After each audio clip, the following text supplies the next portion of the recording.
Tuan Istana Tua berkata, tata formasi. Apakah ini ritme perang? Klan Iblis bahkan belum berjuang di sini ketika manusia mulai bertarung lebih dulu. Shen Qingqiu melihat bahwa situasi ini salah.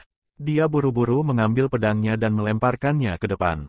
Pedang Xiuya terbang lurus dan menancap di tanah di depan kepala istana Huanhua. Membuang pedang sama dengan menyerah, menandakan dia akan mematuhi hukumannya. Tuan Istana Tua segera mengambil pedang itu. Dia melambaikan tangannya untuk membuat orang sekte kembali ke tempat mereka. Yui Qingyuan berkata pelan, sedih.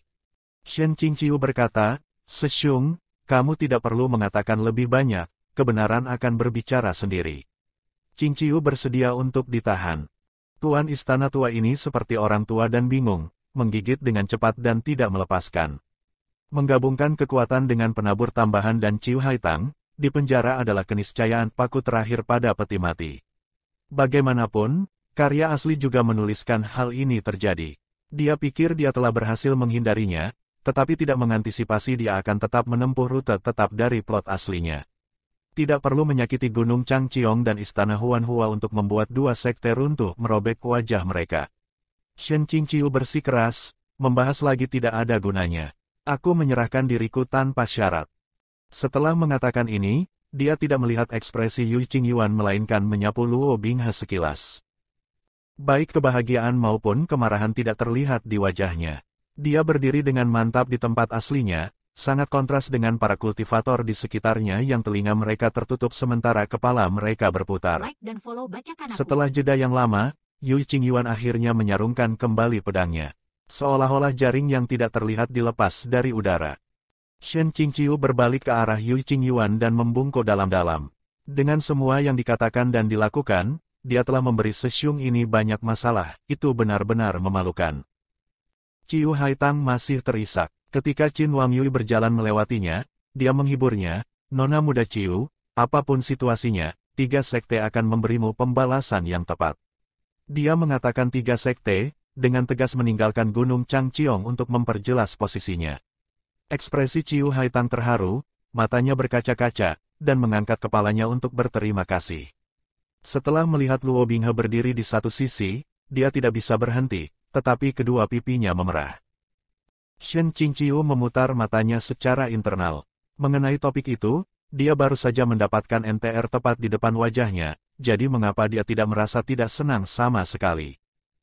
Gong Yi Xiao memimpin beberapa murid istana Huanhua untuk berjalan, dan benda yang dia pegang di tangannya sangat familiar. Halo kabel pengikat abadi, selamat tinggal kabel pengikat abadi. Nada suara Gong Yi Xiao meminta maaf. Penatua Shen, permisi, junior ini harus memperlakukanmu dengan hormat. Sebelum kebenaran terungkap, saya pasti tidak akan membiarkan Penatua Shen menderita sedikitpun. Shen Qingqiu mengangguk, mengucapkan 4 kata, terima kasih atas masalahmu. Apa gunanya jika kau memperlakukanku dengan hormat? Melihat ekspresi semua murid istana Huanhua yang hadir, dia tahu bahwa masing-masing dari mereka ingin memakannya mentah-mentah. Bagaimanapun, saat itu selama konferensi aliansi abadi, korban terbanyak diderita oleh istana Huanhua, mereka telah mengalami pelanggaran berat. Setelah kabel pengikat abadi dililitkan di sekelilingnya dan diikat dengan aman, Shen Qingqiu merasakan tubuhnya tenggelam.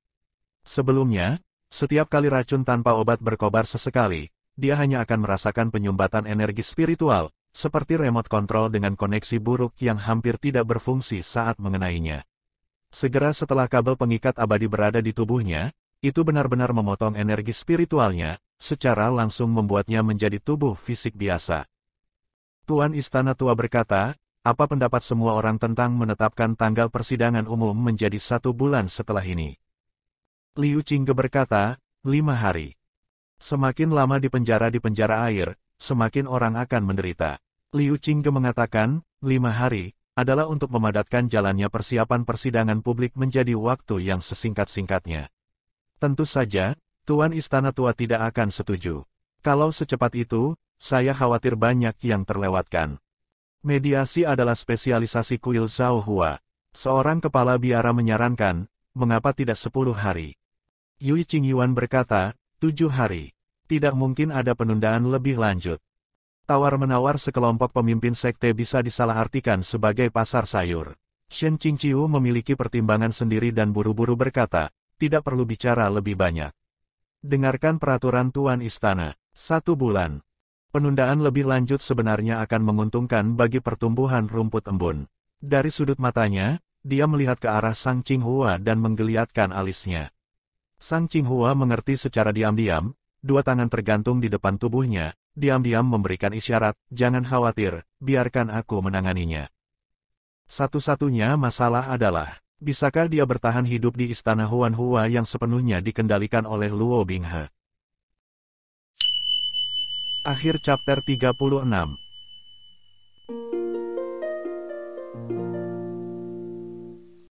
Jika Anda suka video ini, silakan like dan subscribe akun YouTube @bacakanaku untuk mendapatkan update audio novel lainnya.